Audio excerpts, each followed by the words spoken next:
तो ठीक है, हम लोग फिर शुरू करते हैं वहां से, है ना, जैसे जहां से हम लोग वो वीडियो हमारा छूटा था तो देख लेना, इसके बाद तुम लोग अच्छे से देखना। एक क्वेश्चन हम लोग करने जा रहे हैं मैग्नेटिक फ्लक्स पर ही, जैसा कि भी हमने पिछला क्वेश्चन किया था कि उसमें सर करंट की वैल्यू आई थी, यहाँ से एक लूप था, स्क्वायर लूप था ए डिस्टेंस पर, और इसका भी साइड ए था ना, ये स्क्वायर लूप था, इसका साइड ए है। तो इस लूप से जाने वाला आपसे टोटल फ्लक्स पूछ रहा है, ठीक है। तो टोटल फ्लक्स इस लूप से पूछा था, तो हमने इसको सॉल्व भी किया था अच्छे तरीके से, तुम लोग इसको देख लेना हमने कैसे सॉल्व किया था। फिलहाल अभी हम लोग इस बेसिस पर आगे बढ़ रहे हैं, लेकिन अगर तुम लोग को जैसे अगर कोई वो वीडियो मेरा नहीं देखा होगा तो मैं बता रहा हूँ कि यहाँ से ऐसे क्वेश्चन में क्वेश्चन पूछ रहा है what is the total flux passing through the loop.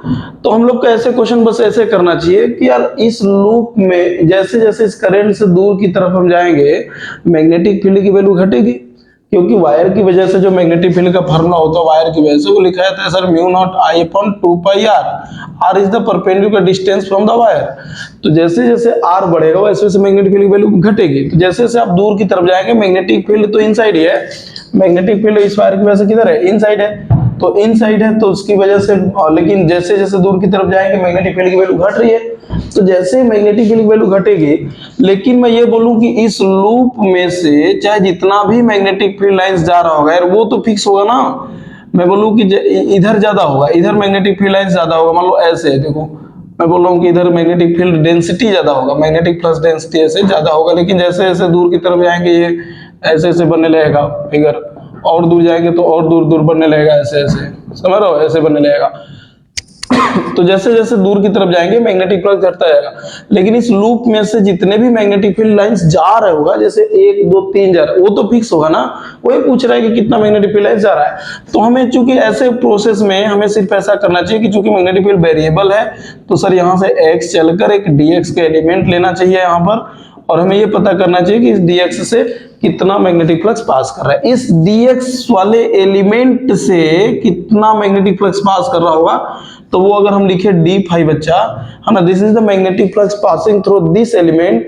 तो मैग्नेटिक फ्लक्स हमने फार्मूला बताया था तुम लोग को b इंटू डी, हालांकि ये डॉट प्रोडक्ट होता था लेकिन डॉट प्रोडक्ट में फिर एक इनका B D A cos theta आ जाएगा, theta is the angle between B and D A. तो बी भी मैग्नेटिक फील्ड अंदर है और एरिया वेक्टर भी इस छोटे वाले लूप का अंदर होगा, है ना। तो जब वो अंदर होगा तो यहाँ पर थीटा 0 हो जाएगा, तो cos 0 की वैल्यू हो जाएगी 1। तो ये सिंपल से लिखा जाएगा b इंटू डी ए, लेकिन b वेरिएबल है ना यार, x डिस्टेंस पर मैग्नेटिक फील्ड माना गया है इस वायर की वजह से। तो इस वायर की वजह से मैग्नेटिक फील्ड का वैल्यू हो जाएगा म्यू नॉट आई अपॉन में 2 पाई x into D A. D A मतलब इसका एरिया, जो स्मॉल एलिमेंट लियो इसका एरिया, क्योंकि इसी एरिया से हम डी फाई लिख रहे हैं, तो इसका एरिया हो जाएगा विड्थ सर आपने माना है सर dx, ये विड्थ कितना माना है आपने dx, और ये लंबाई कितनी है a, तो एरिया हो जाएगा सर a इंटू dx। और इसी का बस इंटीग्रेशन करना था बच्चा इस डी फाई का, और इंटीग्रेशन कहां से कहां होगा, x की जो dx है, जो dx का इनिशियल वैल्यू a था और फाइनल 2a है, तो a से 2a में ये इंटीग्रेशन हो जाएगा, आंसर हो जाएगा। तो ये फाई हो जाएगा आपका म्यू नॉट आई, है ना, a अपॉन में 2 पाई, और dx बाई x का हो जाएगा ln, और a से 2a तो ln 2 आ जाएगा। ये आंसर आया था उस दिन, अगर आप लोग किए होंगे तो किए होंगे, टोटल फ्लक्स था। हम इस पे थोड़ा सा आगे बात करने जा रहे हैं बच्चा, ठीक है। मैं अगर इस पर ये करूं कि आप इसी बेस पर, अभी मैग्नेटिक फ्लक्स मेरा खत्म नहीं हुआ था, उस दिन भी खत्म नहीं हुआ था, तो मैं अगर ये बोलूं कि इस पर मैं एक क्वेश्चन ऐसे दे दूं कि चलो ठीक है, इसी क्वेश्चन को मैं फिर से सॉल्व करने जा रहा हूं बच्चा, और ध्यान से सुनना यहाँ से, क्योंकि ये तो पुराना क्वेश्चन था, ये तुम लोग किए थे, अब यहाँ से सुनना। मैं बोलूं कि जो करंट की वैल्यू चल रही है यार वो इस तरीके से चल रहा है सर, टाइम पर डिपेंड कर रहा है, करंट की वैल्यू टाइम पर डिपेंड कर रही है। अब मैं बोलूं कि यार कोई लूप है सर, इसका लेंथ जो है ना वो a है, और यहाँ से ये मान लो कुछ भी डिस्टेंस दे दे कि l डिस्टेंस पर है, या a डिस्टेंस पर दे दे, a दे देते तो और अच्छा रहता, क्योंकि कट जाएगा, तो a ही दे देते हैं। अब पूछ रहा है कि इस लूप से बताओ जो फ्लक्स पास कर रहा है वो कितना होगा, क्योंकि देखो करंट टाइम पर डिपेंड कर गया है, इसलिए इस करंट की वजह से जो मैग्नेटिक फील्ड इसके इर्द गिर्द इंड्यूस होगा वो मैग्नेटिक फील्ड भी टाइम पे डिपेंड कर जाएगा, क्योंकि मैग्नेटिक फील्ड का फार्मूला सर सीधे लिखा जाता है mu not I upon 2 pi, I he current पर टाइम पे डिपेंड कर गया। तो जाहिर सी बात है इस लूप से जितना फ्लक्स पास हो रहा होगा ना वो फ्लक्स भी टाइम पे डिपेंड कर जाएगा। तो हम अगर लिखे कि इस लूप से अब कितना फ्लक्स पास होगा, तो सेम प्रोसेस होगा, बस आई की जगह आएगा कितना, आई नॉट इंटू टी, तो ये फॉर्मूला बन जाएगा आई नॉट इंटू टी। बाकी पूरा प्रोसेस सेम होगा कि x चलकर dx के एलिमेंट लेंगे, उसका इंटीग्रेशन a से 2a में कर देंगे, आंसर एकदम सेम आएगा। बट यहाँ पर जो फ्लक्स आ जाएगा वो आएगा म्यू नॉट आई की जगह कितना हो जाएगा आई नॉट टी ए अपॉन में 2 पाई ln 2, बस ये आंसर। ये मतलब पाई टी पर डिपेंड कर गया है, फाई जो है वो टी पर डिपेंड कर गया है। तो स्ट्रेट लाइन का फंक्शन बनेगा जैसा, मतलब अगर मैं बोलूं कि फाई वर्सेस टी में ग्राफ आप खींचेंगे तो ये ऐसे ऐसे बनेगा, बस समझ लो इस तरीके का। कोई बात नहीं, अगर ये समझ में आया होगा तो ये भी समझ में आया होगा। मैं आपको एक इसी बेस्ड पर मैग्नेटिक फ्लक्स से रिलेटेड दूसरा क्वेश्चन बताने जा रहा हूं, ध्यान से सुनिएगा। क्वेश्चन सर इस तरीके से है कि एक पैराबोलिक फंक्शन है, पैराबोलिक वायर है, मतलब ये वायर इस तरीके से बनाया गया है कि जो पैराबोला पाथ को फॉलो कर रहा है, बस समझ लो। यहां पर ये थोड़ा सा स्ट्रक्चर इस तरीके से है कि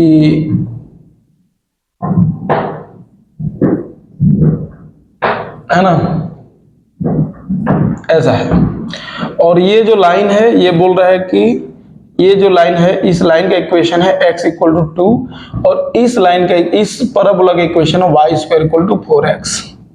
बात ध्यान सुनना, y square equal to 4x इसका इक्वेशन है, और इस लाइन का इक्वेशन है x इक्वल टू 2, और ये पूरा टोटल वायर है ये पूरा ना, वायर से बना हुआ है, कोई कंडक्टिंग वायर होगा या कोई भी लूप होगा। पूछ रहा है कि इस लूप से कितना मैग्नेटिक फ्लक्स पास होगा अगर मैग्नेटिक फ्लक्स की वैल्यू इस रीजन में दिया गया है माइनस में 4 इंटू 10⁻³ इंटू के कैप टेस्ला, माइनस में इतना ये वैल्यू दिया गया है। मैग्नेटिक फील्ड की वैल्यू ये दे दिया है, और आपसे पूछा है कि इसके रीजन में, यहां से जैसे मैं बोलूं कि अगर ये O है, ये A है, ये B है, तो पूछ रहा है find net magnetic flux, find net magnetic flux through क्या OAB से टोटल मैग्नेटिक फ्लक्स पूछ रहा है। तो आप अगर देखिए वीडियो मेरा तेज लगेगा, फास्ट लगेगा, तो तुम लोग पॉज करके थोड़ा सा एक बार सॉल्व करने की कोशिश करना, ये नहीं कि हम ही केवल सॉल्व करें, ठीक है बच्चा। पहले वीडियो पॉज करके तुम लोग सॉल्व करना, फिर तुम लोग से नहीं हो पाएगा तो फिर वीडियो देख लेना जब न्यूमेरिकल में सॉल्व कर रहा हूँ तब। अब बाकी तुम लोग अगर वीडियो धीमा लगेगा तो थोड़ा फास्ट कर लेना, फास्ट लगेगा तो धीमा कर लेना। इसको मैं रेज कर दे रहा हूँ, तुम लोग अपना देख लेना, ठीक है। तो बच्चा मैं इसको कैसे सॉल्व करते हैं इसको बताओ। क्योंकि जैसे जैसे हम आगे बढ़ रहे हैं बच्चा एक्स एक्सिस की तरफ, अगर ये एक्स एक्सिस मान लें हम इसको, और इसको हम लोग क्या मान लें, वाई एक्सिस मान लें, तो एक्स एक्सिस की तरफ जैसे जैसे बढ़ रहे हैं, देख रहे हैं कि लाइन बढ़ रहा है यार, एरिया बढ़ रहा है, एरिया वेरी कर रहा है। तो जब एरिया वेरी कर रहा होगा तो डायरेक्ट आप फॉर्मूला लिख नहीं सकते हैं मैग्नेटिक फ्लक्स का, बी ए cos थीटा या बी डॉट ए। तो हमें जाहिर सी बात हो वेरिएबल वाला फॉर्मूला लगाना पड़ेगा बी डॉट डी ए के लिए। उसके लिए तुम्हें हमने बताया था कि इसके सेंटर से जब भी कभी वेरिएशन आ जाए कुछ भी बच्चा, तो हमें इस इंटीग्रेशन का सहारा लेना ही पड़ता है। और उसका एक तरीका मैंने तुमको बहुत शॉर्टकट बताया था कि x चलकर एक dx का एलिमेंट लेना। अब इस छोटे पार्ट का हमें एरिया चाहिए, इस छोटे पार्ट का हमें एरिया चाहिए। अगर हम इसका ये वाला विड्थ dx मान लें तो, अब ध्यान से सुनना मेरी बात, नहीं समझ में नहीं आएगा। अगर इसका विड्थ तुम dx मान लिए और इसका अगर ये लेंथ मिल जाता पूरा, तो ये लेंथ इंटू dx इसका छोटा सा एरिया मिल जाता, और उसी एरिया को हम यहां से यहां तक में इंटीग्रेट कर देते तो टोटल एरिया मिल जाता हमारा। तो बस मिला जुला बात है, मैथ्स का क्वेश्चन है सर, यहां से यहां तक का एरिया फाइंड करना है। इसके लिए हमें इस छोटे से पार्ट का एरिया फाइंड करना पड़ेगा। तो कैसे फाइंड होगा वो एरिया, अगर मैं ये बोलूं कि यार y square equal to 4x में आप x डिस्टेंस चलने के बाद जो करेस्पॉन्डिंग हाइट मिलता है, वही हाइट क्या होता है, y होता है। किसी भी इक्वेशन में अगर x चलने के बाद जो corresponding y axis X Y plane में अगर वो ग्राफ बना हुआ है, तो x एक्सिस पर अगर x डिस्टेंस चल रहा है तो इसके करेस्पॉन्डिंग जो हाइट मिलेगा वो हमेशा y होता है। तो अगर मैं इसको y मान लूं, y लेकिन सिर्फ कहां से कहां तक होगा, यहां से यहां तक, तो मुझे इस छोटे से ट्रिप का एरिया मिलेगा ना, इस छोटे से ट्रिप का एरिया मिलेगा। तो इसका एरिया कितना हो जाएगा बच्चा बताना, इस छोटे वाले पार्ट का। तो वो हो जाएगा, पहले मैं डायरेक्ट आंसर लिखने जा रहा हूं, वो मैग्नेटिक फील्ड सॉल्व करने जा रहा हूं ना, ध्यान सुना। मैं अगर लिखूं कि magnetic flux through through small element. अगर मैं ये लिखूं बच्चा कि magnetic flux through small element, तो डी फाई में कितना लिखूंगा बोलो? डी फाई लिखूंगा सर बी डॉट डी है, बी डॉट डी, और दोनों के बीच के एंगल 0 है, इसलिए क्योंकि बी भी देखो के की तरफ है, माइनस के की तरफ, बी का डायरेक्शन किधर है? अंदर, बी का डायरेक्शन किधर? अंदर की तरफ है, और एरिया वेक्टर भी हम उधर ही ले रहे हैं, तो दोनों थीटा 0 हो जाएगा। तो बी चाहिए, बी की वैल्यू कितनी है? -4 × 10⁻³ है, ये मतलब माइनस नहीं, 4 × 10⁻³ क्योंकि ये वाला माइनस तो डायरेक्शन बताता है ना बच्चा, ये वाला जो माइनस है वो डायरेक्शन बताता है, तो ये हो जाएगा सर 4 × 10⁻³ और इंटू डी है, डी मतलब इसका एरिया, तो इसका एरिया हो जाएगा sir y × dx, y × dx, ये इसका विड्थ है सर dx और ये हाइट y। बट ऐसा ही एरिया नीचे भी है, देखो जितना एरिया ऊपर उतना एरिया नीचे, इसलिए 2 से मल्टीप्लाई किया गया है। बस मेरा जितना एरिया ऊपर उतना एरिया नीचे, इसलिए 2 से मल्टीप्लाई किया, बस ये आंसर है। आप इसको लिख दीजिए 8 × 10⁻³ और इंटू y × dx है, तो y का देखो ये फंक्शन है dx का और y के रेस्पेक्ट में आया है, तो y को बदलना पड़ेगा ना हमें x के रूप में, तो y का यहाँ से वैल्यू हो जाएगा कितना? y अगर देखा जाए y² = 4x है, y² = 4x है, तो y हो जाएगा 2√x, ठीक है। तो ये वैल्यू जब हम यहाँ लिखेंगे तो 2√x और dx हो जाएगा, क्योंकि इस वाले 2 का तो यहाँ मल्टीप्लाई होकर 8 × 10⁻³ बन गया, ठीक है। तो अब ये हो गया बच्चा डी फाई। अब मैं अगर इसका इंटीग्रेशन कर दूं दोनों साइड का, है ना, तो मुझे टोटल फ्लक्स मिल जाएगा। बात समझ रहे हो? तो टोटल फ्लक्स मुझे जब मिलेगा तो x वेरी कहां से कहां तक कर रहा है? देखो x का वेरिएशन है यहां से लेकर यहां तक, बात समझ रहे हो? x शुरू हुआ है यहां से और खत्म हो रहा है यहां तक, तो इसका कोऑर्डिनेट हमें चाहिए, तो इसका कोऑर्डिनेट होगा सर ये x = 2 पर आ रहा है, तो इसका कोऑर्डिनेट होगा 2, 0, x से 2, 0 से 2 में इसका इंटीग्रेशन होगा बच्चा, 0 से 2, तो 0 से 2 में तो ये कांस्टेंट है सर 16 × 10⁻³ और √x का इंटीग्रेशन करना है, तो √x का इंटीग्रेशन मतलब x⁻1/2 का इंटीग्रेशन हो जाएगा +1/1/2 +1। आप लोग √x का इंटीग्रेशन जानते होंगे, इंटीग्रेशन फॉर्मूला x⁻n का, x⁻n + 1, तो ये हो जाएगा x⁻³ 3/2 मतलब 2/3, ये इंटीग्रेशन है, तो 2/3 × x⁻³ का इंटीग्रेशन 0 to 2, तो सर जो फाई टोटल आएगा ये 16 दूनी 32 हो जाएगा, 32/3 इंटू 10⁻³ इंटू 2⁻³ इतना वेबर, ये आंसर, ये मैग्नेटिक फ्लक्स की वैल्यू हो गई यहाँ पर, ठीक है। तो ये आपको चाहे जैसे भी क्वेश्चन दे सकते हैं ना, स्ट्रक्चर बिगाड़ के बना के कुछ ऐसा अपने मन से, हमने जितना क्वेश्चन बताया है अगर आप इतना क्वेश्चन कर ले रहे हैं और समझ में आया होगा आपको, तो आगे चल के इसका बड़ा अच्छा रोल है। ऐसा नहीं कि खत्म हो गया magnetic flux, sir magnetic flux खत्म नहीं हुआ है, क्योंकि मैग्नेटिक फ्लक्स पर ही ना आने वाला पूरा कॉन्सेप्ट है, फैराडेज लॉ वगैरह, इलेक्ट्रोमैग्नेटिक इंडक्शन पूरा इसी पर पढ़ना है, तो ये हमें आना चाहिए। ये आप नोट कर लीजिए जल्दी से, तो हम आगे बढ़े, इरेज करें, जल्दी करिए फास्ट।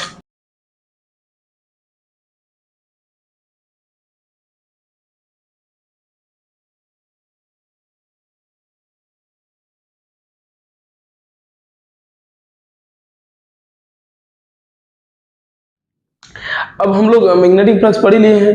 मैग्नेटिक फ्लक्स का वैल्यू क्या था बताओ, फार्मूला क्या था मैग्नेटिक फ्लक्स का? थोड़ा फार्मूला हमको बताओ जल्दी से। मैग्नेटिक फ्लक्स का सर फार्मूला होता था बी डॉट ए, या फिर फाई बराबर इसी को हम लोग लिख देते थे बी ए कॉस थीटा, बी ए कॉस थीटा। तो यार इसमें समझने वाली बात ये है कि जो मैग्नेटिक फ्लक्स है, ये अगर मैं किसी तरीके से इसको चेंज करना चाहूं, मैग्नेटिक फ्लक्स किसी भी लूप में से जो पास कर रहा है, मैग्नेटिक फ्लक्स में आता है क्या होता है? मैग्नेटिक फ्लक्स क्या होता है? किसी लूप के अंदर से, क्लोज लूप में से पास होने वाला number of magnetic field lines, pass समझ रहे हो ना? The total number of magnetic field lines passing through any loop, any close loop is known as magnetic flux. तो मैग्नेटिक फ्लक्स जो है वो किन किन बातों पर डिपेंड कर रहा है? वो पहला डिपेंड कर रहा है सर मैग्नेटिक फील्ड पर, दूसरा डिपेंड कर रहा है एरिया वेक्टर पर या एरिया पर, और तीसरा डिपेंड कर रहा है किस पे? थीटा पर। तो तीन बातों पर डिपेंड कर रहा है सर मैग्नेटिक फ्लक्स, बी पर, एरिया पर और थीटा पर। बी क्या है? मैग्नेटिक फील्ड है, ए एरिया है और थीटा एंगल है, angle between B area vector and magnetic field. तो दिक्कत यह है कि सर जब ये तीन बातों पर डिपेंड कर रहा है, तो इन तीनों में से कोई भी एक चेंज होगा तो ये तो चेंज हो जाएगा यार, क्योंकि हमें अभी ना आगे हमें जो पढ़ना है वो मैग्नेटिक फ्लक्स से चेंज, तो हम उसी तरफ आपको ले जाने की कोशिश कर रहे हैं। फिलहाल मैं बस ये आपसे पूछना चाहता हूं कि एक मैं स्टेटमेंट दे रहा हूं, एक स्टेटमेंट, क्या बताइए ये ट्रू है या फॉल्स, है ना? बस ऐसे बताइएगा। मैं लिख रहा हूं कि if magnetic flux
ये, हाँ तो ये स्टेटमेंट है, ठीक है।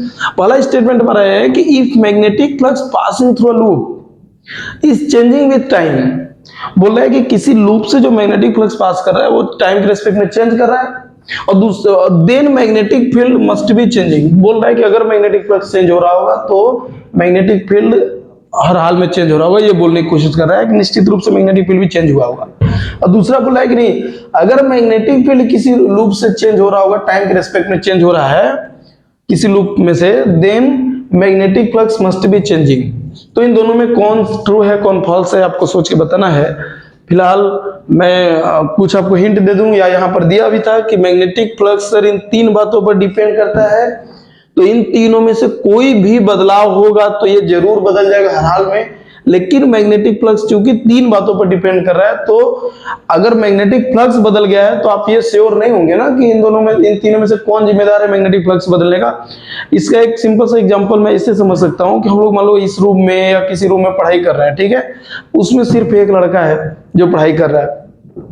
अगर सिर्फ वही लड़का है, एक ही लड़का है, और जब वो मान लो 2 घंटे के लिए क्लास में था और उसी 2 घंटे में उस रूम का कोई मान लो बोर्ड खो गया या फिर कुछ बल्ब वहां से खो गया या फैन टूट गया, कुछ भी हो गया, तो चूंकि अकेला लड़का था इसलिए हम लोग बोल सकते हैं कि यार यही होगा, इसी की वजह से ऐसा कुछ हुआ होगा ना, तो ये उसका एक अकेला जिम्मेदार लड़का है। लेकिन मैं बोलूं कि नहीं, उस रूम में 3 लोग होते और 3 लोग के रहते रहते बल्ब गायब हो गया, तो इसका मतलब आप किसी एक को तो नहीं ना बोल सकते नहीं यही 100% किया है यार, ये संशय वाली बात हो जाएगी कि यार तीनों में से कोई भी किया होगा।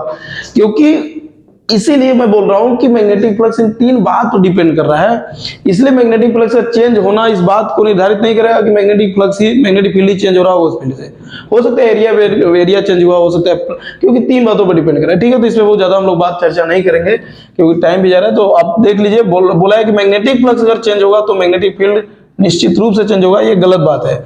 मे भी होता, अगर मस्ट की जगह में होता तो मैं इसको करेक्ट मान लेता, अगर मैं होता तो मैं करेक्ट मान लेता कि मे भी चेंज हो सकता था मैग्नेटिक फील्ड, तो इसको मान लेता। अब दूसरा बोला कि if magnetic field is changing with time then magnetic flux must be changing, तो ये तो बिल्कुल सही है ना। बोल रहा है कि अब मैग्नेटिक फील्ड ही अब चेंज कर रहा है, इसको चेंज कर रहे हैं सर, अगर इसको चेंज करिएगा तो ये चेंज नहीं हो जाएगा, ये तो इसी पे डिपेंड किया, हर हाल में ऐसा, ये मस्ट बिल्कुल सही है, तो ये करेक्ट है। और ये अगर मस्ट रहेगा तो फॉल्स हो जाएगा, और मे रहेगा तो ये भी ट्रू हो जाएगा, मे रहेगा तो ये भी ट्रू हो जाएगा, ठीक है। तो ऐसे क्वेश्चन आते रहते हैं, आप थोड़ा ध्यान रखिएगा है ना।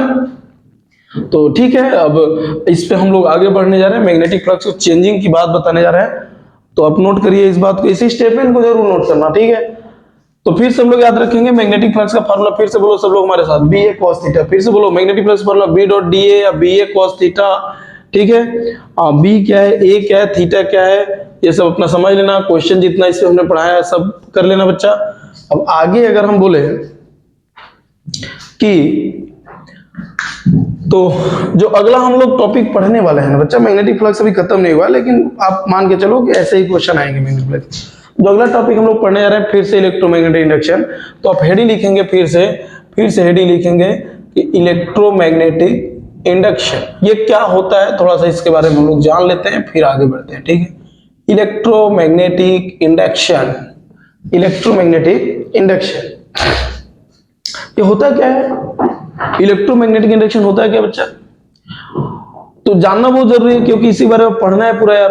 तो इलेक्ट्रोमैग्नेटिक इंडक्शन क्या होता है ना कि किसी भी लूप के अंदर अगर इलेक्ट्रिक, जैसे बोल रहे हैं ना इलेक्ट्रोमैग्नेटिक इंडक्शन, किसी भी लूप के अंदर इलेक्ट्रॉन के चलने की वजह से, चार्ज के चलने की वजह से, करंट की चलने की वजह से, है ना, अगर मैग्नेटिक फील्ड आ जा रहा है, मैग्नेटिक फील्ड का इंडक्शन हो रहा है, तो इसको इलेक्ट्रोमैग्नेटिक इंडक्शन बोलते हैं। ऐसा बोल सकते हैं, या फिर हम लोग ऐसे बोल सकते हैं, देखो ये दोनों बात एक दूसरे से रिलेटेड है।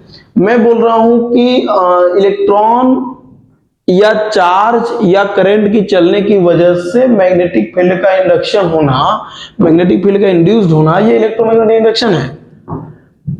तो उल्टा भी बोला जा सकता है ना कि मैग्नेटिक फील्ड की वजह से इलेक्ट्रॉन इन सब का करंट का इंडक्शन, ये इलेक्ट्रोमैग्नेटिक इंडक्शन है। तो आप जैसे समझना समझ लो कि इन समझना यह है कि इन दोनों में से किसी को भी चेंज किया जाएगा, चाहे इलेक्ट्रॉन चलाया जाए चाहे मैग्नेटिक फील्ड चलाया जाए। इलेक्ट्रॉन, प्रोटॉन या फिर करंट की वजह से अगर मैग्नेटिक फील्ड का इंडक्शन हो रहा है, या मैग्नेटिक फील्ड की वजह से इलेक्ट्रॉन, प्रोटॉन या करंट का इंडक्शन हो रहा है, तो ये दोनों वाइस वर्सा है, ये सब दोनों एक साथ चलेंगे। तो इसलिए इसको हमें पढ़ना है और यही कहलाता है क्या? इलेक्ट्रोमैग्नेटिक इंडक्शन ना। अब फिलहाल जो तुम लोग बुक में देखोगे इलेक्ट्रोमैग्नेटिक इंडक्शन का डिफिनीशन वो इस तरीके से लिखा रहेगा। मैं बता रहा हूं कि किसी भी क्लोज लूप से, ध्यान सुना, किसी भी क्लोज लूप के अंदर अगर आप मैग्नेटिक फील्ड या मैग्नेटिक फ्लक्स को चेंज कर रहे हैं, ध्यान से मेरी बात सुनना, किसी भी क्लोज लूप के अंदर अगर आप मैग्नेटिक फ्लक्स को चेंज कर रहे हैं, ठीक है, और वो मैग्नेटिक फ्लक्स का जो चेंज होगा, ये तो सर तीन बातों पर डिपेंड कर गया था ना। मैग्नेटिक फ्लक्स का चेंज होना मतलब या तो सर मैग्नेटिक फील्ड चेंज हो रहा होगा, या तो एरिया चेंज हो रहा होगा, या तो थीटा चेंज हो रहा होगा। इन तीनों में से any one is changes then magnetic flux change. तो मैग्नेटिक फ्लक्स को चेंज करना है तो इन तीनों में से किसी एक को बदल दीजिए, मैग्नेटिक फ्लक्स बदल जाएगा। दो को बदल सकते हैं आप, तीनों को बदल सकते हैं, किसी भी तरीके से आप करेंगे मैग्नेटिक फ्लक्स चेंज हो जाएगा। तो कहानी ये है कि इलेक्ट्रोमैग्नेटिक इंडक्शन में कि अगर किसी क्लोज लूप से आप इस लूप से पास होने वाला जो मैग्नेटिक फ्लक्स है अगर वो चेंज हो रहा है टाइम के रेस्पेक्ट में, है ना, टाइम के हिसाब से अगर ये फाई चेंज हो रहा है, तो इस लूप में एक ईएमएफ इंड्यूस्ड हो जाएगा। अभी मैं आने वाले समय में समझाऊंगा कि ईएमएफ इंड्यूस्ड कैसे होता है या करंट कैसे इंड्यूस्ड होता है। आप फिलहाल समझिएगा कि अगर सर फ्लक्स चेंज हुआ तो इस लूप में एक ईएमएफ इंड्यूस्ड हो जाएगा, और उस ईएमएफ की वजह से अगर किसी भी लूप में, अगर इस लूप में, इसमें बोलूंगे छोटा सा पार्ट जो है, इस लूप का छोटा सा कोई भी डीएल पार्ट अगर वो बैटरी की तरह या सेल की तरह इमेजिंग मान लो कर लो कि सेल की तरह बिहेव करने लगे, तो इसका मतलब इस लूप में करंट भी फ्लो कर जाएगा क्योंकि इसका कुछ ना कुछ रेजिस्टेंस होगा। तो बच्चे मैं यही बोलना चाह रहा हूं कि अगर किसी लूप के अंदर से अगर मैग्नेटिक फ्लक्स चेंज हो रहा होगा तो उस लूप के अंदर, इस लूप में, लूप के किसी भी छोटे से स्मॉल, हर एक डीएल एलिमेंट, हर एक छोटा सा पार्ट, चाहे ये ले लो, चाहे ये ले लो, चाहे कोई भी एक छोटा पार्ट ले लो, वो हमेशा एक सेल की तरह बिहेव करने लगेगा। और इस सेल की वजह से कॉम्बिनेशन ऑफ सेल, पूरा जो सीरीज में, वो एक बैटरी की तरह बिहेव करने लगेगा। और ये बैटरी में जो वोल्टेज इंड्यूस्ड होगा उसी को हम लोग ईएमएफ बोलते हैं, ईएमएफ इंड्यूस्ड होना, ठीक है। और उस वोल्टेज की वजह से इस लूप में करंट चलने लगता है जिसको हम लोग बोलते हैं इंड्यूस्ड करंट। तो ये पूरा जो फिनोमिना है इलेक्ट्रोमैग्नेटिक इंडक्शन बोला जाता है इसको। तो मैं क्या बोल रहा हूं, अगर फाई चेंज हुआ, देन फाई चेंज हुआ तो एक ईएमएफ इंड्यूस्ड होगा, ई इंड्यूस्ड आ जाएगा तुरंत, ई इंड्यूस्ड होगा, इसकी वजह से एक करंट इंड्यूस्ड हो जाएगा। ये बात, अगर किसी क्लोज लूप से फ्लक्स चेंज हुआ तो उस फ्लक्स के चेंजिंग की वजह से ईएमएफ इंड्यूस्ड हो जाएगा, और ईएमएफ इंड्यूस्ड हुआ तो एक करंट इंड्यूस्ड हो जाएगा, जिसे हम लोग इंड्यूस्ड करंट बोलेंगे, इसे हम लोग इंड्यूस्ड ईएमएफ बोलेंगे। तो इसका हम लोग डिफिनीशन अगर हम लिखना चाहें तो कैसे लिखेंगे इलेक्ट्रोमैग्नेटिक इंडक्शन का? बच्चा लिखना चाहेंगे कि if if magnetic flux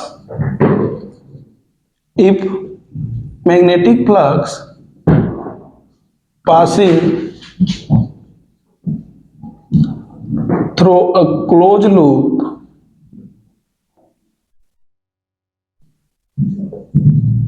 is changing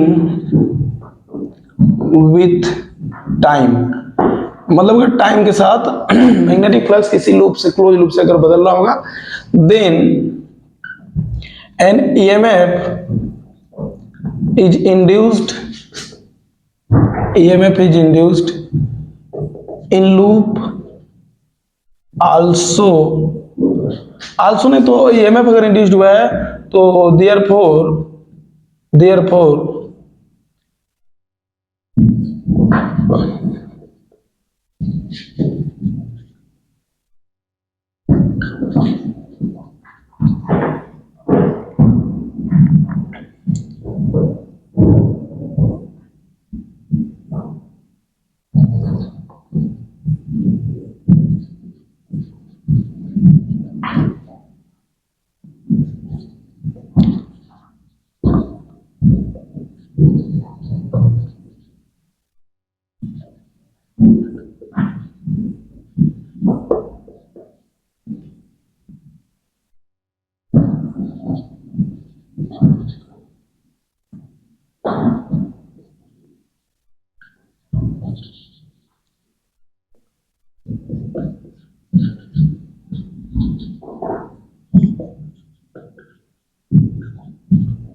ठीक है बच्चा, इसको आप लोग नोट करो। देखो क्या क्या लिखा गया है।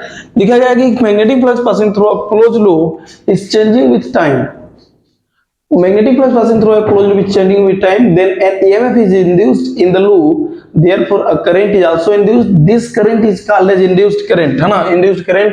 और this phenomena is known as electromagnetic induction।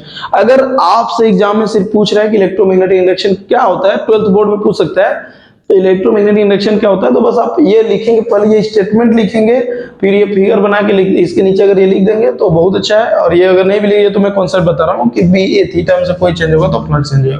फिलहाल आपको सिर्फ इतना याद रखना है। और अब मैं इसी से रिलेटेड आपको कुछ कहानी बताऊंगा और एक्सपेरिमेंट एक बताऊंगा। जो एक्सपेरिमेंट कौन किए थे, फेराडे साहब किए थे, एक साइंटिस्ट हुआ करते थे, उनके एक फ्रेंड भी हुआ करते थे फेराडे के, न्यूमैन, और एक उन्हीं का और एक सहयोगी थे लेंज। तो ये तीन लोग का एक्सपेरिमेंट है, फेराडे, न्यूमैन और लेंज।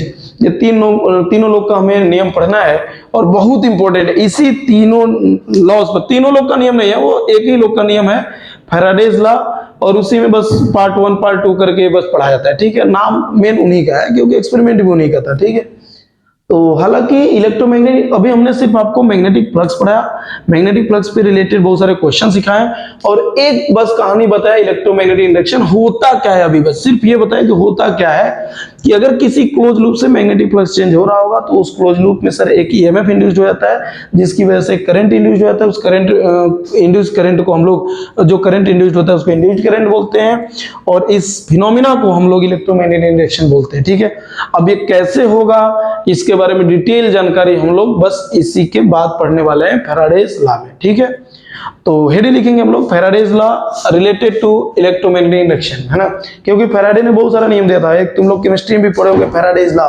ठीक है, इक्विवेलेंट मास वाला, जो कि सेल के अंदर पढ़े होंगे। ठीक है, तो वो हम लोग को नहीं पढ़ना है, हम लोग को तो भाई यहाँ पढ़ना है ना, तो इसको इरेज करें हम, आप लोग नोट कर लेना बढ़िया से बच्चा। ठीक है ना, मैं चेक करूंगा कॉपी सबका, मैं कॉपी सबका चेक करूंगा ये इलेक्ट्रोमैग्नेटिक इंडक्शन का, कि देखे कितने लोग क्या क्या कर रहे हैं। ठीक ना, या नहीं हवा हवाई बात नहीं करना कि सर हम पढ़े हैं नोट्स नहीं बनाए, ये सब बात नहीं।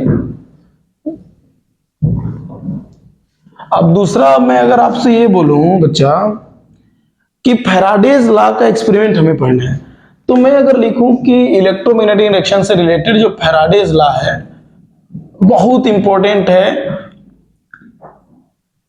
आपके नीट, जेई एडवांस बहुत सारे चीजों में, और 12th बोर्ड में भी आता है, ठीक है। फैराडे लॉ बहुत इंपॉर्टेंट है, वेरी इंपॉर्टेंट आप बोल सकते हैं इसको, बहुत ज्यादा इंपॉर्टेंट है।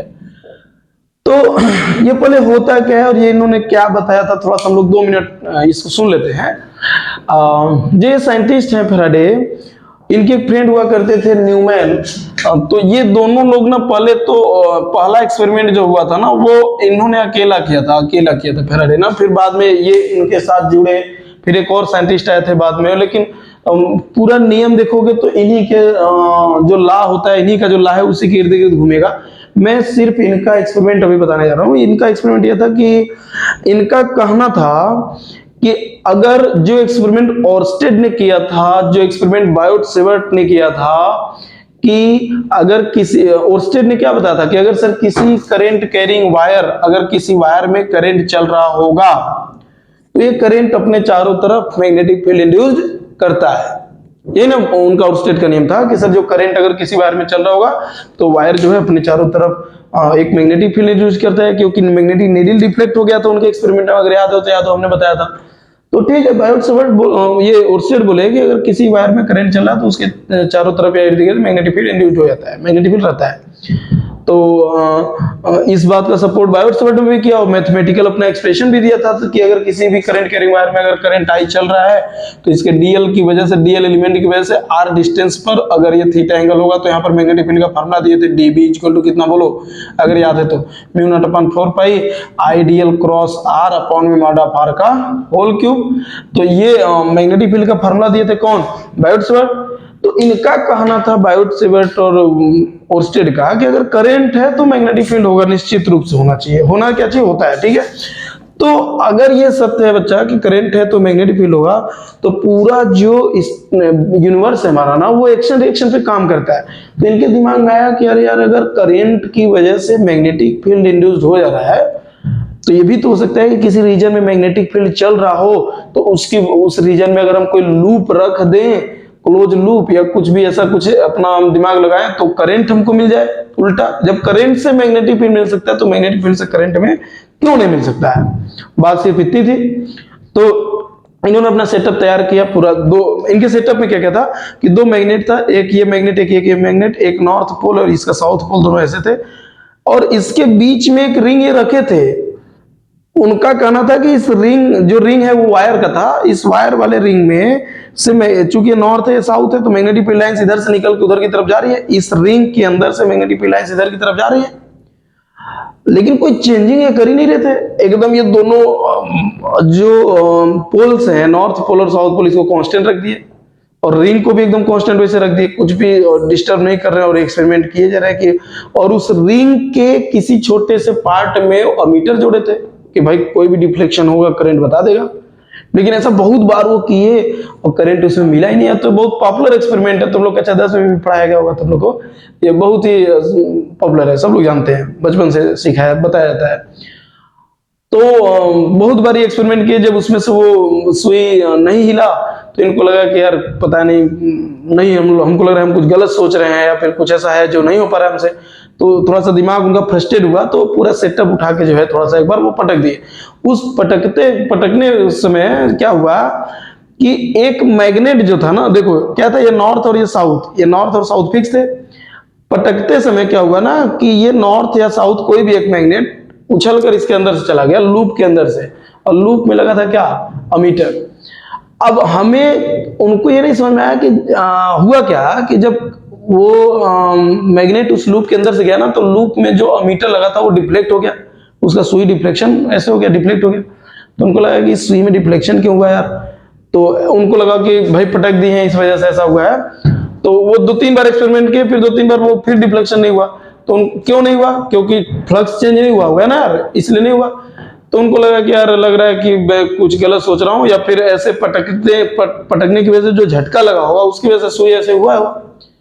लेकिन फिर उन्होंने फिर 1-2 बार ऐसे करते करते फिर उनको आभास हो गया, मतलब एक बार इसको आगे पीछे किए मैग्नेट को, तो उनको लगा कि अच्छा ऐसा है ना कि जो magnetic field lines north pole से निकल रही है जो साउथ की तरफ, उसमें कुछ चेंजिंग हो रहा है, तब जाके उस लूप में क्या चल रही है, करंट चल रही है।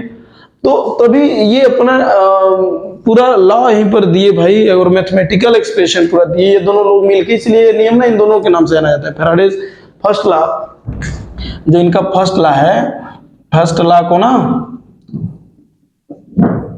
फर्स्ट लॉ को हम लोग न्यूमैन लॉ के नाम से भी जानते हैं, इस नियम से भी इनके फर्स्ट लॉ को जाना जाता है। तो इनका पहला नियम यही था कि अगर किसी भी क्लोज लूप से सर अगर मैग्नेटिक फ्लक्स किसी तरीके से चेंज हो रहा होगा, मैग्नेटिक फ्लक्स चेंज होना चाहिए, ध्यान रखें, मैग्नेटिक फील्ड तो एक पार्ट है इस बात का, मैग्नेटिक फील्ड का चेंज होना मतलब ये 100% मतलब सही नहीं है, मैं बोल रहा हूं, क्योंकि मैग्नेटिक फील्ड का चेंज होना तो मैग्नेटिक फ्लक्स ऑटोमेटिक चेंज हो जाएगा, बट मैग्नेटिक फ्लक्स तीन तरीके से चेंज हो सकता है ना। मैग्नेटिक फील्ड का चेंज होना ये गलत नहीं है कि मतलब यहां से इंड्यूस्ड करंट नहीं चलेगा, ये ईएमएफ इंड्यूस नहीं हुआ, लेकिन चेंज क्या कराना था, मैग्नेटिक फ्लक्स। ठीक है, तो इन्होंने बोला कि अगर किसी भी क्लोज लूप से मैग्नेटिक फ्लक्स चेंज हो रहा होगा तो उस क्लोज लूप में सर एक ईएमएफ इंड्यूस्ड हो जाएगा।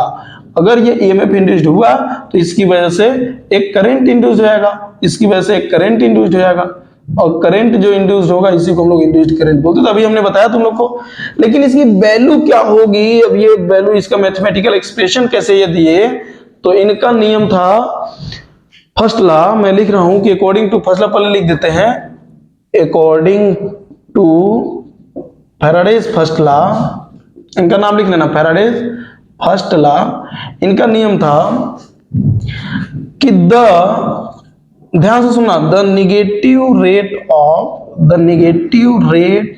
मेरा राइटिंग थोड़ा अच्छा नहीं है तो तुम लोग जब बना लेना ना, the negative rate of change of, the negative rate of change of magnetic flux, the negative rate of change of magnetic flux, the negative rate of change of magnetic flux through a close loop, ना ऐसे लिख देते हैं, the negative rate of change of magnetic flux through a close loop, through a closed loop is directly proportional to the क्या induced EMF, ये in that loop। आप मतलब exact मतलब ये डिफिनेशन नहीं लिखेंगे तो भी सही है, बट फीलिंग जो होना चाहिए, भाव जो होना चाहिए, आना चाहिए बोलना। इनका कहने का मतलब the negative rate of change of magnetic flux through a close loop is directly proportional to the induced EMF in that loop. कहानी में तो हमने तुमको पहले ही बता दिया कि फर्स्ट लॉ की कहानी क्या था कि सर फ्लक्स चेंज होना चाहिए, अगर फ्लक्स चेंज होगा तो उस लूप में ईएमएफ इंड्यूस्ड होगा, जिसकी वजह से करंट इंड्यूस्ड होगा। बात ये है कि अब इसका मैथमेटिकल, ये तो बस एक उनका जो फिनोमिना था वो बताया ना, इसको मैथमेटिकल रूप में यहां पर बोले कि the negative rate of change of magnetic flux through a closed loop is directly proportional to induced EMF in that loop. This law is also known as Newman's law. ठीक है, यही फर्स्ट नियम है उनका, न्यूमैन्स लॉ के भी नाम से जाना जाता है। तो इनके हिसाब से negative rate of change of मतलब बोलना, अगर ये बोले कि ई इंड्यूस जो होगा बच्चा, ये डायरेक्टली प्रोपोर्शनल होगा minus D phi by D T के। इनका कहने का मतलब ये है, अगर ये प्रोपोर्शनल है minus D phi by D T के, तो यहां से एक हमें कांस्टेंट मिल जाएगा कि ई इंड्यूस्ड की वैल्यू माइनस में K into D phi by D T.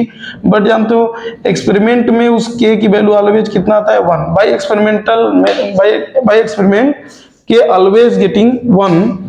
तो ई इंड्यूस्ड की वैल्यू यहां से जो आएगा वो कितना आएगा, minus D phi by D T. तो मैं कुछ रेज करूं इसमें से, यहां तक आप लोग नोट करेंगे क्योंकि इसके नीचे फिर आपको हो सकता है ना दिखे, जल्दी नोट करिए। तो ई इंड्यूस्ड की वैल्यू माइनस के times D phi by D T आ गया है। फर्स्ट लॉ हम लोग पढ़ रहे हैं, ध्यान से सुनना।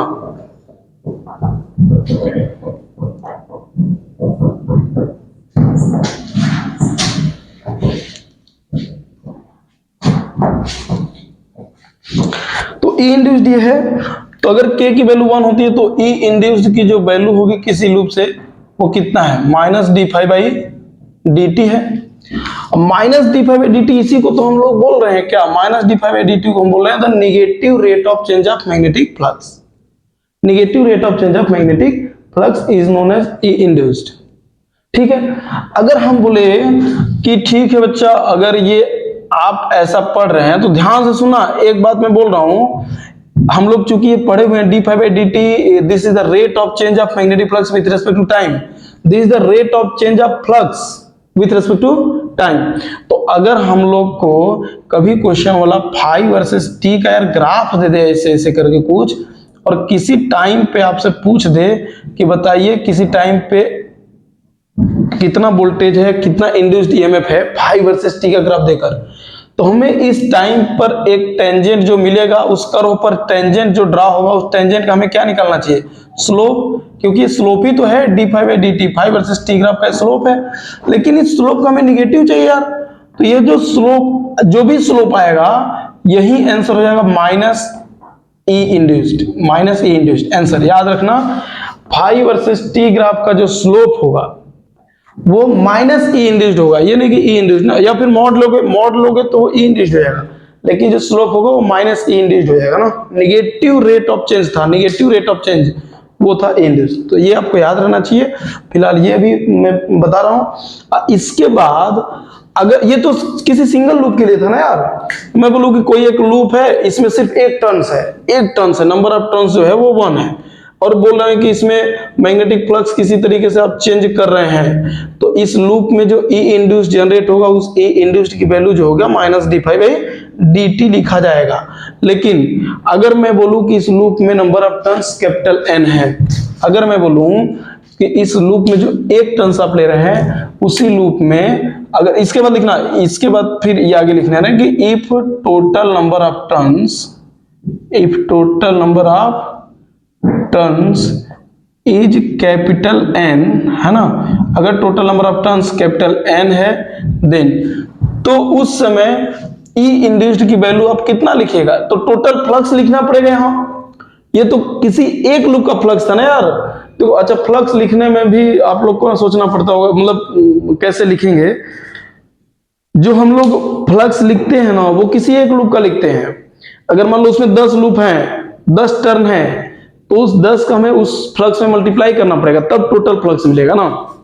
मैं आपको इसके बारे में बताऊंगा, फिलहाल अभी आप ये समझिए कि अगर टोटल नंबर ऑफ टर्न्स अगर उस लूप में n है, तो उस समय ए इंड्यूस्ड की वैल्यू लिखी जाएगी माइनस dn फाई बाई क्या dt, ये हो जाएगा टोटल फ्लक्स, उसमें n फाई हो जाएगा, जो पहले फाई था वो n फाई हो जाएगा।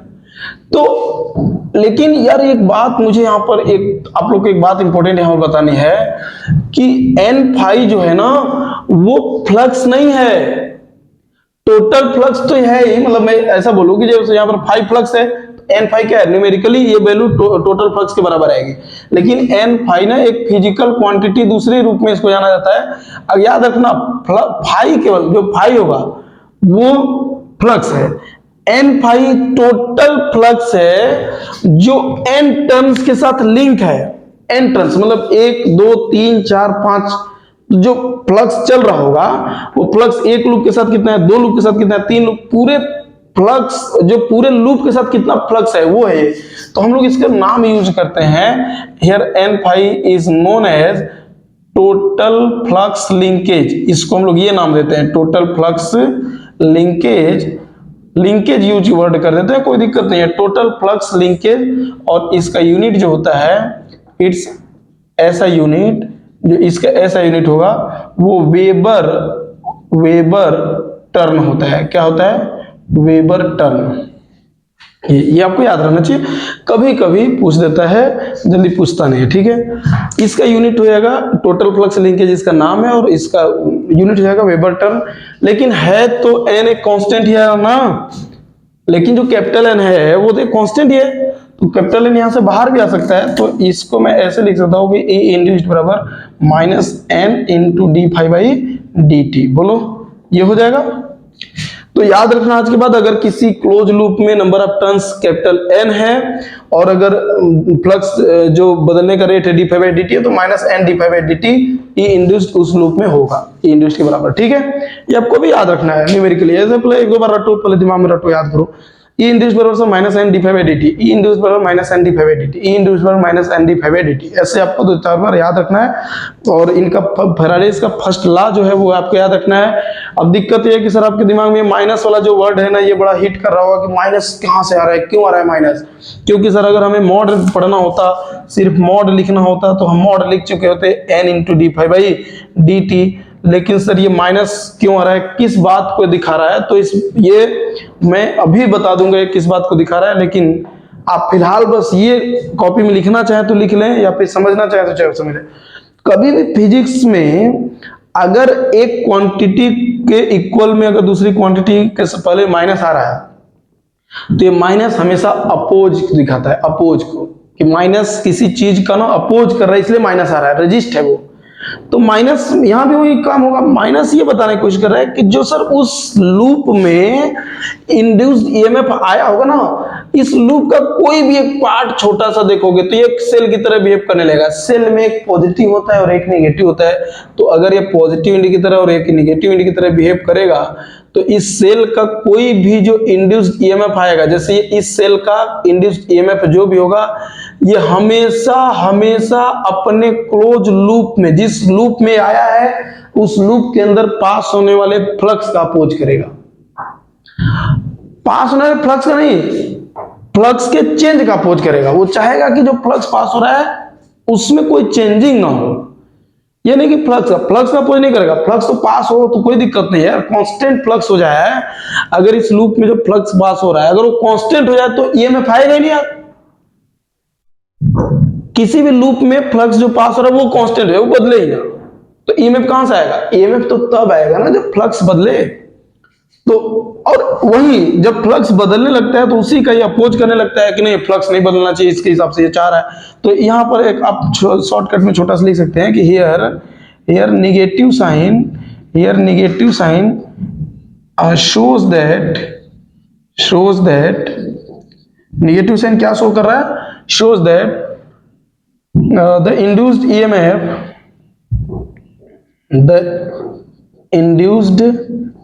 EMF opposed the क्या change in flux। ये ऐसे शॉर्टकट में लिख सकते हैं। अभी फिलहाल समय आने पर हम इसको बहुत डिटेल से चर्चा करेंगे कि क्या है, क्योंकि लेंज का नियम पूरा पढ़ना है। तो यहाँ पर नेगेटिव जो साइन है ना, वो लेंज के नियम को ही बताता है। लेंज का नियम दरअसल ऐसे ही कुछ है, बट थोड़ा कहानी बस हल्का सा घूमता है, बट सेंस पूरा यही निकल के आता है। तो आप लोग को ये समझ में आया होगा मैं जितना बताया हूँ। फैराडेज फर्स्ट लॉ क्या क्या हमने बताया, एक बार दिमाग में बस ऐसे रिवीजन कर लो शॉर्टकट में जल्दी से। फैराडेज कहते क्या थे, क्या उनका कहना था? उनका कहना था कि सर किसी भी क्लोज लूप से अगर मैग्नेटिक फ्लक्स चेंज हो रहा होगा तो उस क्लोज लूप में एक ईएमएफ इंड्यूस्ड हो जाएगा। मेरे साथ रिवीजन करो, मेरे साथ रिपीट करो, ठीक है? किसी भी क्लोज लूप में अगर मैग्नेटिक फ्लक्स चेंज हो रहा होगा तो उस क्लोज लूप में से एक ईएमएफ इंड्यूस्ड होगा, उस ईएमएफ की वजह से करंट इंड्यूस्ड हो जाएगा, जिसका डायरेक्शन अभी आने वाले समय में हम निर्धारित करेंगे क्या होता है। हालांकि उसी डायरेक्शन को ये नेगेटिव साइन शो करता है। मैं ये जो बता रहे हैं ना कि ऐसे से जो कहानी लिख रहे हैं, ये डायरेक्शन को ही इंडिकेट करता है नेगेटिव साइन, जो लेंज ला बताया था। लेंज के नियम में पढ़ना है हमको, कोई बात नहीं है। अब दूसरा, फिर उनका मैथमेटिकल एक्सप्रेशन था कि द स्टेटमेंट क्या था फैराडेज फर्स्ट लॉ का, the negative rate of change of magnetic flux passing through a close loop is directly proportional to the induced EMF in that close loop.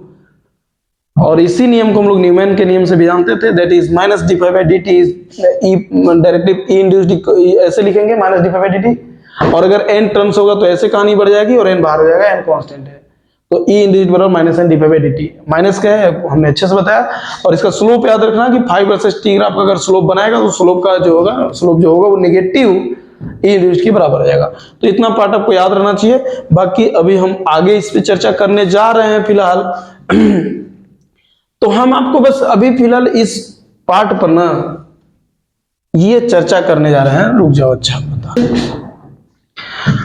दिक्कत यह है कि sir flux का कैसे change होगा, हम कैसे पता कर पाएंगे? तो मैं कुछ एग्जांपल लेकर समझाने की कोशिश कर रहा हूं। देखो तो जो बच्चे हमसे पढ़े होंगे ना यार, उनको पढ़ने में बहुत मजा आएगा। जो बच्चे अभी ऑनलाइन में हमको वीडियो पर यूट्यूब पे पहली बार देख रहे होंगे, थोड़ा सा उसको वो हमारे कंटेंट को ध्यान देंगे।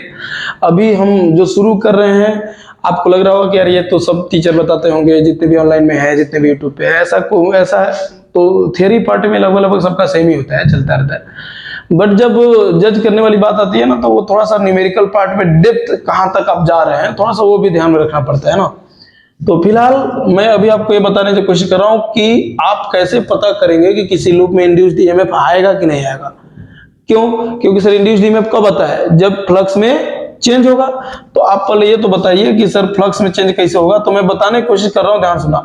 जैसे मैं बोलूं कि क्लोज लूप है, इसका एरिया मैं नहीं बदल रहा हूं सर, एरिया को कांस्टेंट कर दिया, और मैग्नेटिक फील्ड जो है ना उसको भी कांस्टेंट कर दिया। ध्यान से सुना, या मैग्नेटिक फील्ड को मैं बढ़ा रहा हूं, टाइम के हिसाब से बढ़ा रहा हूं। ऊपर का तीर होगा तो ये इंक्रीज होगा, ऐसे होगा तो ये कांस्टेंट बनाएंगे, और ऐसे होगा तो ये डिक्रीज होगा। याद रखना, मतलब मेरा ये फंडा है कि मतलब ऐसे बनाता हूं, ऊपर की तरफ इंक्रीजिंग, ये कांस्टेंट और ये डिक्रीज।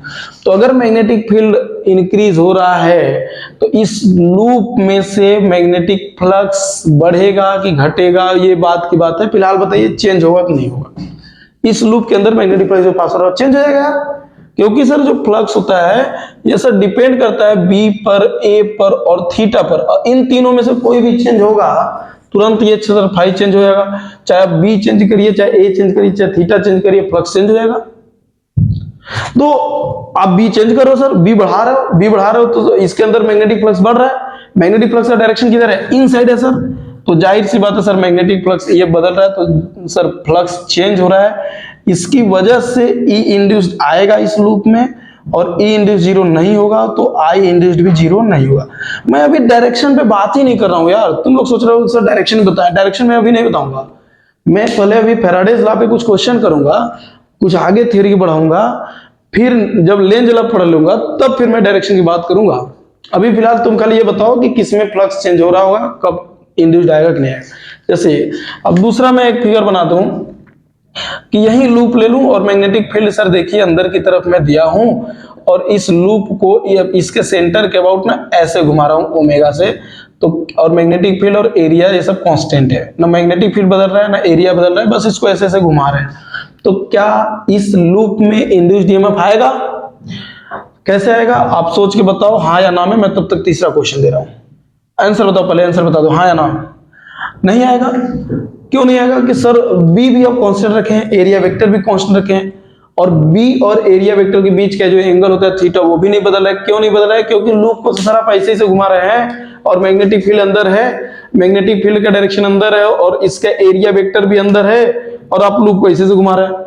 तो एरिया वेक्टर और बी तो हमेशा कांस्टेंट है यार, इनके डायरेक्शन हमेशा सेम डायरेक्शन में, तो एंगल हमेशा जीरो था।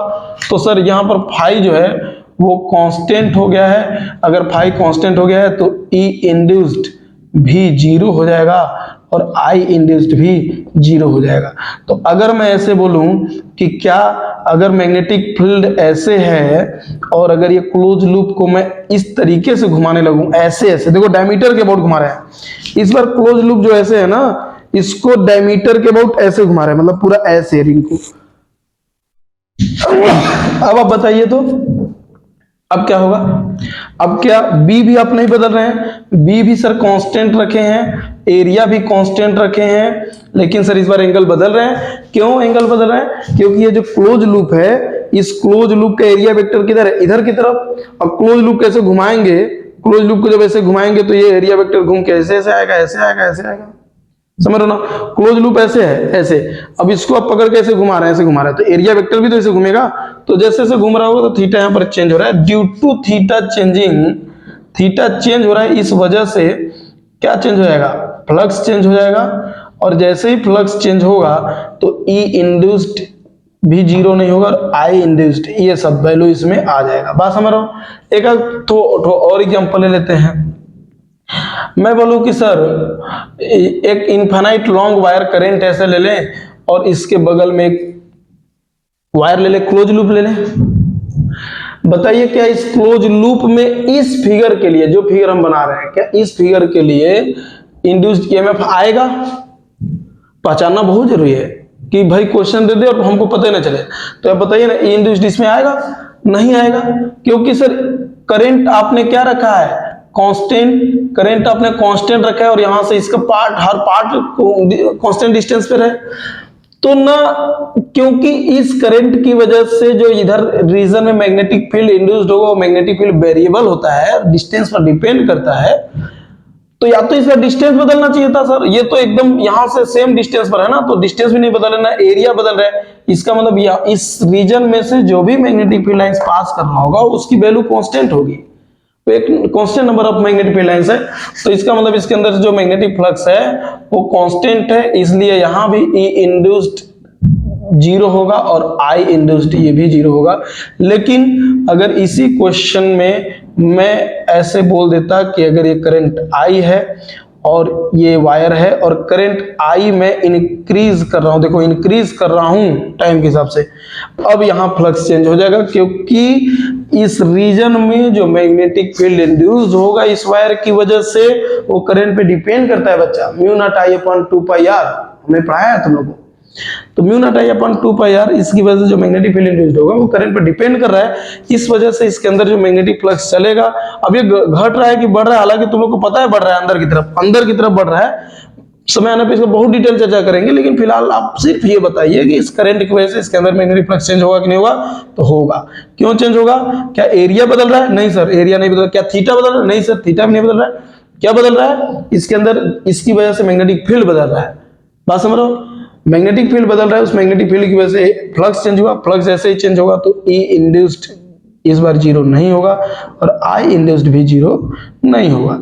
तो ऐसे बहुत सारे केस आएंगे जो हमें क्वेश्चन के रूप में सॉल्व करना होगा। इस तरीके का हर क्वेश्चन आ सकता है आपके सामने, कोई भी क्वेश्चन आ सकता है आपके सामने कि बताइए ई इंड्यूस्ड की वैल्यू कितना होगा, आई इंड्यूस्ड की वैल्यू कितना होगा, ये आपसे पूछा जा सकता है इन सब क्वेश्चन में। ठीक है, तो फिलहाल मैं इस बात पे चर्चा करने जा रहा हूं आगे की तरफ और आप ध्यान देखेंगे। ठीक है, तो अच्छा, इस पर एक और एग्जांपल मेरे दिमाग में चल रहा है कि अगर इस तरीके का क्वेश्चन आ गया होता तब, मान लो ठीक है यहां पर करंट जो है वो कांस्टेंट में लिया, करंट कांस्टेंट है और ये लूप भी ऐसे रख दिया, आप बोले थे कि सर इसमें मैग्नेटिक फ्लक्स चेंज नहीं हो रहा है, अब मैग्नेटिक फ्लक्स चेंज नहीं हो रहा तो इस लूप में कोई इंड्यूस्ड ईएमएफ नहीं आएगा। तो यार लेकिन मेरे दिमाग में आया कि मैं इसको चला दूं, अगर ऐसे तब, अगर ऐसे चला दूं ऊपर की तरफ इसी के पैरेलल, करंट के पैरेलल चला दूं तब सर तो भी क्या इंड्यूस्ड ईएमएफ यहां नहीं आएगा। वजह क्या है कि सर आपने कुछ चेंज ही नहीं किया, जैसे यहां पर हुआ था, यहां पर ऐसे से घुमा दिया तो कोई चेंज नहीं कर रहा है, क्यों नहीं चेंज कर रहा है सर? इसका हर एक एलिमेंट का जो डिस्टेंस यहां से पहले था वो ऐसे ही चलेगा, तो डिस्टेंस थोड़ी वेरी कर रहा है, डिस्टेंस वेरी नहीं कर रहा है, इसलिए मैग्नेटिक फील्ड वेरी नहीं करेगा। एरिया आप नहीं बदल रहे हैं तो एरिया नहीं बदल, थीटा भी नहीं बदल रहे हैं, कुछ नहीं बदल रहे हैं, तो यहां भी अभी भी फ्लक्स क्या हो जाएगा? कांस्टेंट। मतलब इस रीजन से जितने भी number of magnetic field lines pass कर रहे होंगे वो अभी भी कांस्टेंट होंगे, चाहे इसी के पैरेलल कहीं चला जाए। इसलिए सर ई इंड्यूस्ड यहां भी जीरो होगा और आई इंड्यूस्ड इसमें भी जीरो होगा। लेकिन अगर यही लूप बच्चा, अगर मैं बोलता कि करंट ऐसे चल रहा है और यही लूप जो है ना इधर की तरफ चला देते, अगर इधर की तरफ चला देते या किसी भी एंगल पे चला देते, तो इस समय इसमें फ्लक्स में चेंजिंग हो जाएगा, क्योंकि धीरे धीरे डिस्टेंस बढ़ेगा तो मैग्नेटिक फील्ड की वैल्यू घटेगी, और मैग्नेटिक फील्ड की वैल्यू घटेगी तो मतलब इस रीजन से जो पास होने वाला होगा मैग्नेटिक फ्लक्स वो घट जाएगा। तो जाहिर सी बात है सर मैग्नेटिक फ्लक्स इसमें चेंज होगा, इसमें, और चेंज होगा तो ई इंड्यूस्ड भी जीरो नहीं होगा और आई इंड्यूस्ड भी जीरो नहीं होगा। ये आपको, ये सब जनरल नॉलेज है, ये सब फिजिक्स का पार्ट है ही नहीं। ठीक है, आपको ये मतलब जो फार्मूला मैं बताया बी ए कॉस थीटा में, बस फाई कब चेंज हो सकता है फिगर के साथ समझाने की कोशिश कर रहे हैं, बात समझ रहे हो ना? इतनी सी बात है, आप इसको नोट करो, हम आगे बढ़े जल्दी से।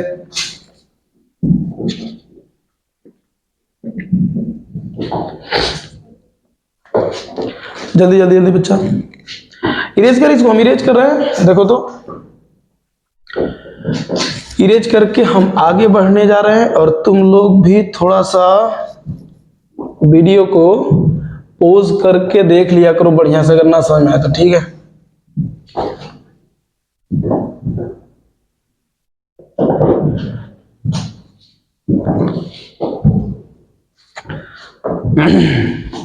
है ना?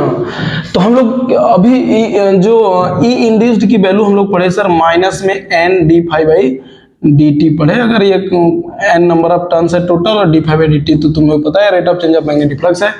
लेकिन यार इसमें ना एक थोड़ा सा नोट करके एक बात लिख लेना ऐसे कि एक बात मैं बताने जा रहा हूं, वो तुम लोग को ऑलरेडी पता है, लेकिन कोई बात नहीं, मैं बता देना चाहता हूं, क्योंकि अब तुम लोग मेरे सामने तो हो नहीं, इसलिए, नहीं तो फिर बात सही हो जाता है। कोई बात नहीं। अगर किसी क्लोज लूप से सर मैग्नेटिक फील्ड या मैग्नेटिक फ्लक्स चेंज हो रहा है, अगर मैग्नेटिक फ्लक्स चेंज हो रहा है, तो हम अगर ऐसे लिखे कि एट टाइम t1, अगर किसी टाइम t1 पर इस क्लोज लूप से पास होने वाला मैग्नेटिक फ्लक्स ∅1 हो, एंड एट t2 अगर ये मैग्नेटिक फ्लक्स ∅2 हो जाए, देन तो जो चेंज इन फ्लक्स आएगा, वो चेंज इन फ्लक्स कितने का आएगा? Change in flux delta phi वो कितने का आएगा? ∅2 माइनस ∅1। कितने टाइम में हुआ था? t2 माइनस t1 में। तो अगर मैं बोलूं कि तब t1 से t2 टाइम के बीच में जो एवरेज, क्योंकि फ्लक्स तो चेंज हो रहा है, अब फ्लक्स कैसे चेंज हुआ ये हमको नहीं पता, लेकिन फ्लक्स की इनिशियल वैल्यू ये थी, फ्लक्स की फाइनल वैल्यू ये है, और आपसे पूछ दिए कि इस लूप में कितना इंड्यूस्ड ईएमएफ आएगा, तो उस समय जो ई इंड्यूस्ड आप लिखेंगे, ये एवरेज आएगा। कौन सी वैल्यू आएगी उस समय? एवरेज आएगा, क्योंकि एक बड़े टाइम इंटरवल की बात हो रही है, इतने टाइम इंटरवल में फ्लक्स चेंज होगा। तो आप लिखेंगे एवरेज इंड्यूस्ड ईएमएफ कि माइनस में ∅2 minus ∅1 change in flux upon t2 minus में t1, ये आंसर लिखेंगे, या माइनस में delta phi by delta T. अब कोई दिक्कत नहीं है, ये सब पढ़े हैं पहले से, लेकिन फिलहाल मैं बता दूं कि अगर इंड्यूस्ड ईएमएफ किस तरीके से बदल रहा है ये नहीं पता चला, लेकिन ये पता चल जाए कि इस समय पर इतना फ्लक्स था और इस समय पर इतना फ्लक्स था, बदलते हुए ना पता चले, ठीक है। बस वो बोल दे कि इस समय इतना, इस समय इतना है, बताइए एवरेज ईएमएफ, तो ऐसे निकाल देंगे। एन लूप होगा तो इसमें एन का मल्टीप्लाई कर देंगे, N delta phi delta T हो जाएगा। बस हमें रोना, तो एवरेज के लिए बस हमें ये चाहिए कि इनिशियल और फाइनल, और इंस्टेंटेनियस के लिए हमें रेट ऑफ चेंज चाहिए। जैसे मैं एक क्वेश्चन करने जा रहा हूँ, ध्यान से सुनना, सिंपल सा मैं एक क्वेश्चन पहले करने जा रहा हूँ, आप लोग पहले अपने खुद से सॉल्व करेंगे। बोल रहे हैं कि if magnetic flux through a loop, close loop है, if magnetic flux through a loop is varies with time as phi is equal to t square plus t plus 1 weber. अगर ये बोल रहा है कि इस तरीके से फ्लक्स बदल रहा है और t इस टाइम सेकेंड, ठीक है, सेकेंड में है, देन आपसे पूछ दिया कि पहला बताइए, देन फाइंड, पहला आपसे बोल रहा है कि ई इंड्यूस्ड आप फाइंड करिए at t equal to 1 second, पहला क्वेश्चन। दूसरा है कि एवरेज ई इंड्यूस्ड बताइए, एवरेज नाम नहीं लेगा वो, समझ रहे ना, एवरेज नाम ही नहीं लेगा, बस वो बोल देगा कि induced EMF between t equal to 1 second to t equal to 3 second, ऐसा कुछ बोल देगा। तीसरा बोल देगा कि करंट बताइए भाई, current at t equal to 1 second, तो ये करंट कौन सा करंट है? इंड्यूस्ड करंट है ना, induced current at t equal to 1 second. Resistance इसके लिए दे देगा क्वेश्चन में, एंड रेजिस्टेंस वायर का जो दिया हुआ है वो ये दिया हुआ है कि 2 ओम, चलिए ये दे दिया है, रेजिस्टेंस 2 ओम दे दिया है। तो ये 3 क्वेश्चन है, आप इसको जल्दी से सॉल्व करिए। देखिए सिंपल एकदम बेसिक क्वेश्चन है, आप तुरंत सॉल्व करके आंसर बताइए।